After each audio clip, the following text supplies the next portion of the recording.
नमस्कार, मी सुरेखा. तारा न्यूजमध्ये आपल्या सर्वांचं मनापासून स्वागत. 8 मार्च जागतिक महिला दिन. या दिनाच्या निमित्तानं आपण विविध क्षेत्रात कार्यरत असलेल्या महिलांशी संवाद साधतोय.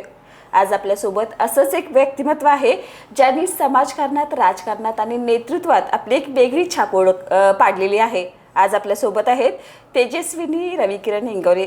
तर नमस्ते मॅडम, तारा न्यूजमध्ये तुमचं मनापासून स्वागत आहे. सर्वात प्रथम मॅडम, महिला दिन म्हणजे तुमच्या मते काय आहे? आजची महिला ही स्वावलंबी असली पाहिजे. अच्छा.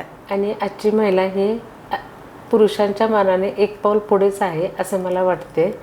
आणि आजचा 8 मार्च हा दिवस महिलांसाठी नसून हा रोजचा दिवस हा महिलांसाठीच असला पाहिजे असं मला वाटतं. तर मॅडम, माझी नगरसेविका म्हणून याआधी तुम्ही काम पाहिलं तर त्यावेळी तुम्हाला महिलांचे कोणते प्रश्न जास्त जाणवले? महिलांची सुरक्षितता, अच्छा, आरोग्य, पाणी आणि रोजगार हे प्रश्न जास्त जाणवले. कुठले प्रश्न त्यातले तुम्हाला असे महत्त्वाचे वाटले की ते महिलांचे पहिला सोडवले पाहिजेत? कोरोनाच्या काळात जास्त त्रास जाणवला. अच्छा. तर आता तुम्ही बरीच महिलांसाठी कामं केलेत, कोरोनाच्या काळातही कामं केलेत, तर ही सर्व प्रेरणा तुम्हाला कुठून मिळाली? मला लहानपणापासूनच माझ्या माहेरकडून हा वारसा मिळालेला आहे. अच्छा. आणि तसेच माझे पती राजकारणातच आहेत. आणि माझे पती उपमहापौर होते, स्टँडिंग चेअरमन होते, शहर प्रमुख होते, आता सध्या जिल्हाध्यक्ष आहेत. आणि 4 वेळा ते निवडून आलेले आहेत.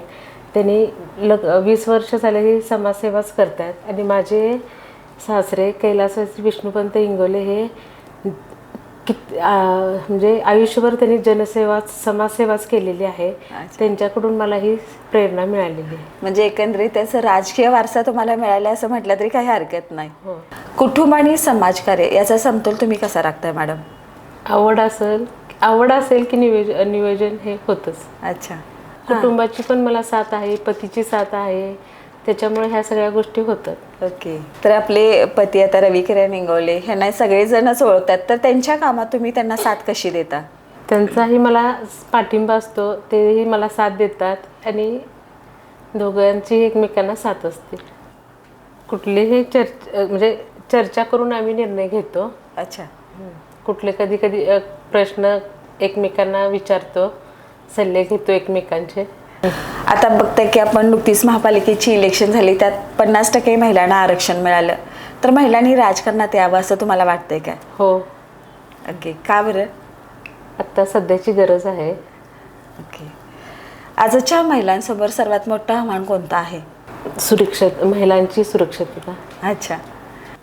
महिला सुरक्षित राहणे ही काळाची गरज आहे. आणि आज आपण पाहतोय गुन्हेगारी खूप वाढलेली आहे. त्यासाठी कठोर कायदे केले पाहिजेत.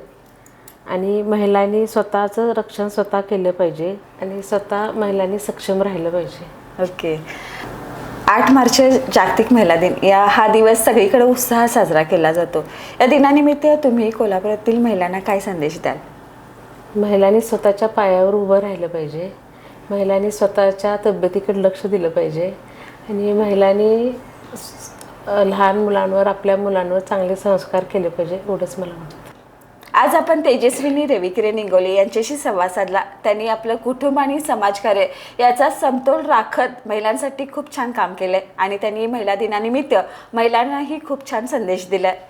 तर धन्यवाद मॅडम, तुम्ही आज तारा न्यूजला भेट दिली त्याबद्दल खूप खूप धन्यवाद. आणि तुमच्या पुढील वाटचालीसाठी तारा न्यूजकडून खूप साऱ्या शुभेच्छा. थँक्यू.